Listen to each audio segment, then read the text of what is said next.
In the heart of the lush kingdom of Ntabeni, the mornings were filled with music. Goats bleating, mothers pounding yam, and children chasing each other through the red dust roads. But among all the laughter and harmony was Adanna, a girl so beautiful that even the sun seemed to rise slower just to admire her face. Her skin glowed like palm oil in sunlight, her eyes shone like morning dew, and her hair swayed like silk threads.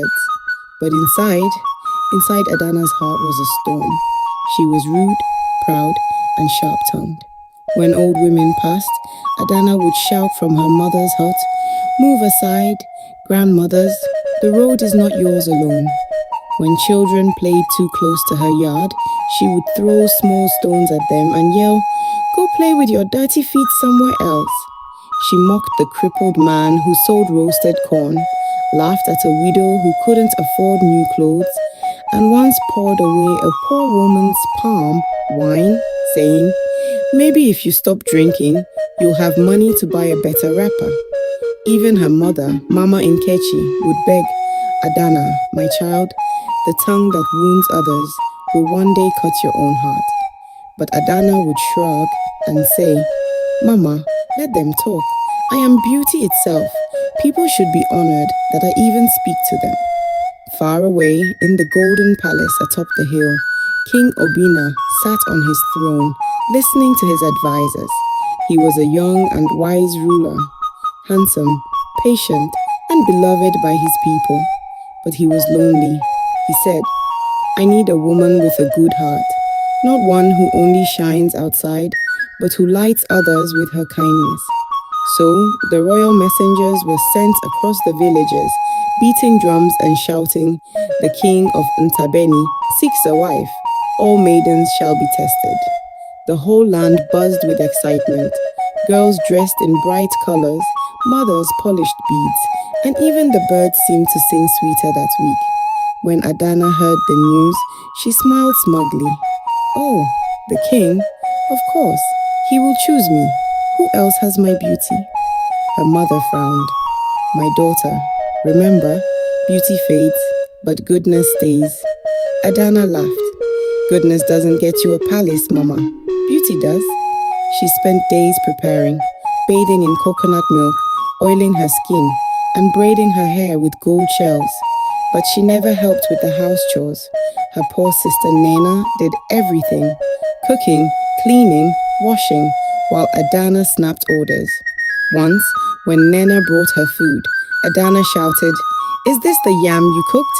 Even dogs won't eat this nonsense." Then she threw the plate to the ground. Before the ceremony, King Obinna decided to walk among his people, disguised as a traveler. He wore an old brown robe, carried a wooden bowl, and smeared a little dust on his face. He wanted to see the true nature of the maidens. At the first hut, he asked for water. A girl gave him some with a smile. At the second, another offered him food. Then, he reached Mama Nkechi's compound. Adanna sat outside, painting her nails with palm dye while Nena washed clothes. "Good afternoon," the traveler said kindly. "Please, can I have a little water? I've walked far, and my throat is dry." Adanna glanced at him and hissed, "Do I look like a water girl? Go drink from the stream." Nena gasped, but before she could speak, Adanna added cruelly, "If you don't move from my front, I'll pour this dirty water on you." The traveler bowed his head silently and turned away, but gentle Nena ran after him with a calabash. "Here, sir," she said. "Forgive my sister. Please drink." King Obinna smiled faintly and drank the water. "Thank you, child." Then he left quietly, but in his heart, he had already made his decision. Days later, drums thundered across the kingdom. The king has chosen his bride. The maidens gathered in their best attire, trembling with excitement. When the king entered the courtyard, everyone fell silent. He looked around and then pointed at Adanna. The crowd gasped. Even Adanna's jaw dropped. "Mami," the king smiled. "Yes, you shall be my queen." Her mother wept tears of confusion and joy. "Thank you, my king." she said, bowing. Adanna strutted proudly, whispering, I told you he'd choose me. Adanna entered the royal palace like a peacock, head high, chin lifted. But her rudeness didn't stop. She insulted the palace cooks, saying their stew smelled like burnt leaves. She mocked the palace guards, saying they looked too short for warriors. She even refused to greet the Queen Mother, claiming, I don't kneel for anyone but my husband. The servants began to whisper, Our new queen is beautiful, but heartless. Soon, her arrogance grew unbearable. She chased the Queen Mother out of the palace, shouting, This palace belongs to me now. Go back to your old village, woman. The elders begged her to show respect, but Adanna only laughed. You're all old fools. If you want to stay in this palace, then earn your keep. And so, she forced the elders, men who once guided the king, to wash her clothes, sweep her chambers, and serve her food on their knees. The once joyful palace became a place of sorrow. Servants moved in silence, the laughter disappeared, and even King Obinna's face grew dim with disappointment. Then one morning, as Adanna admired herself in her golden mirror, she suddenly felt a sharp pain in her chest. Her knees weakened, her body trembled, and she collapsed on the marble floor. Doctors were summoned, but when they heard it was Adanna, none came. The servants whispered, Why help the woman who made us suffer? King Obinna, heartbroken, refused to send for medicine. She disrespected my mother, he said coldly. Let her own actions teach her. Adanna lay on her royal bed, weak and trembling. Her beauty began to fade.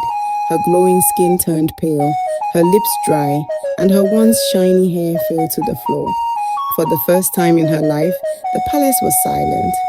Not from respect, but from indifference. No one came to feed her. No one wiped her sweat.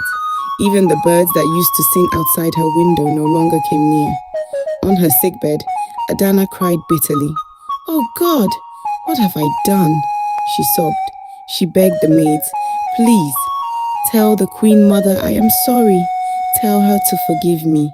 Tell the king I regret everything. But the maids refused to go.